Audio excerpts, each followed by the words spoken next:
का बहनी आप लोग का वोट यदि पाएंगे। सुनत है ललका बहनी? हाँ सुनत है सुनावा। ललका बहनी आप लोग का वोट यदि पाएंगे, केहू जवन किया नहीं करके दिखाएंगे, केहू जवन किया नहीं करके दिखाएंगे। अच्छा, जिताए के बाद 5 साल नजर न आये नेताइन, अब आज बाना बनाए के आए है वोट मांगे। और चुनाव फिर आए गयलू नेताइन जी, बन के बहर रुपया दिखाई गई नेताइन जी, बन के बहर रुपया दिखाई गई नेताइन जी। अरे ललका बहनी ज्यादा ना बोला, पहले हमार बात सुना।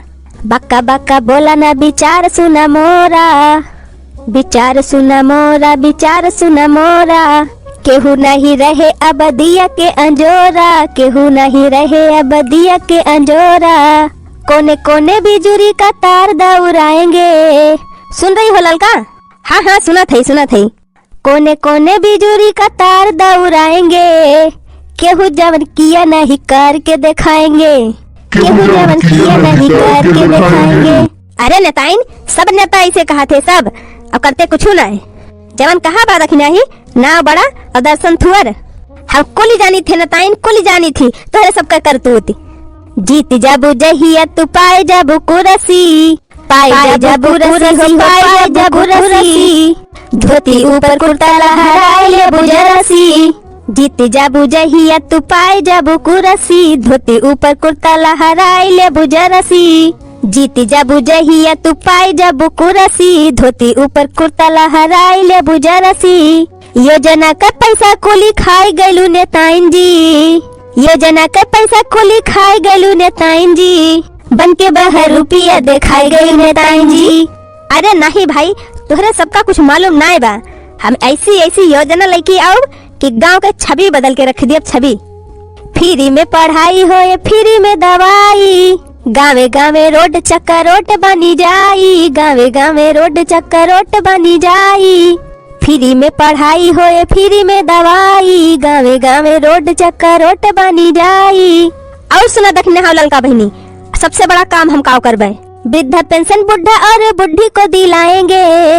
समझती है ना ललका बहनी? हाँ हाँ लागत बा कुछ करबू। वृद्धा पेंशन बुढ़ा और बुढ़ी को दिलाएंगे, केहू जवन किया नहीं करके दिखाएंगे, केहू जवन किया नहीं करके दिखाएंगे। हाँ ललका जीजी लागत बा कुछ कमावा करी है गौवा में, लागत बा लाइन पे आवती है दूना जनी। अब तोहरा सबका विश्वास हुआ बा कि नहीं कि कुछ करब कि ना करब हम? बुझे का ना बाकी बात तो हार ना उटंकी, बुझे का ना बाकी बात तो हार ना उटंकी। तोहरे हितन मितन के खुलल बा तेल टंकी, तोहरे हितन मितन के खुलल बा तेल टंकी। अरे सहर सहर बंगाला लिखाए लहलू नेताइन जी, सहर सहर बंगाला लिखाए लहलू नेताइन जी, बन के बाहर रुपया दिखाई गई नेताइन जी, बन के बाहर रुपया दिखाई गई नेताइन जी। देखा ललका बहनी, हम 5 दांव चुनाव हार गए और एक बार टिकट लिए में 5 लाख रुपया लागत है, तो 5 बार में 25 लाख रुपया हमार चला गा। तो बहनी पिछली बरिया जब हम जीते तब अपन पैसा वह वसूल करम रह गए। लेकिन हे ललका बहनी, अब की हमका जितावा, हम वादा करते हम हिंदुस्तान के तस्वीर बदल के रख दिया। फिर नहीं होए जवन भइल हमसे गलती, भइल हमसे गलती, भइल हमसे गलती। फिर नहीं होई जवन भइल हमसे गलती, का करी सरकार जब मार दी हिस पलटी, का करी सरकार जब मार दी हिस पलटी। सुना ललका बहनी, गांव की आवाज जाके दिल्ली में उठाएंगे। सुनत है ना देखने बहनी? हाँ हाँ कहे जा सुनत है।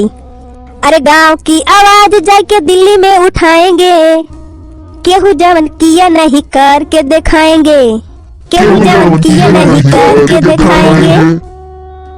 सुना नेताइन, हमारे सबका पहाड़ा ना पढ़ाई पाबू, हमारे सबको ले जानी थी कि कितना पानी भाई तू। पेट पे बैठी गई छुरिया चलाई, छुरिया चलाई हो छुरिया चलाई। अधिकारी बनी गई तोहर सब भाई, तोहर सब भाई हो तोहर सब भाई। पेट पे बैठी गई छुरिया चलाई, अधिकारी बनी गई तोहर सब भाई, तोहर सब भाई हो तोहर सब भाई। अरे जनता का लूट के आघाई गयलू नेताइन जी, जनता का लूट के अघाई गयलू नेताइन जी, और बन के बाहर रुपया दिखाई गयू नेताइन जी, बन के बाहर रुपया दिखाई गयू नेताइन जी। अरे ललका बहनी हमार बात माना, हम जवन कहा था सही कहा थे, हम वादा कर थे अब की हमका जितावा, हम जवन कहत जाबा तवन कह के रख देब। ललका और दक्षिणा हाँ बहनी आप लोग का वोट जदी पाएंगे, ललका और दक्षिणा हाँ बहनी आप लोग का वोट जदी पाएंगे, केहू जवन किया नहीं करके दिखाएंगे।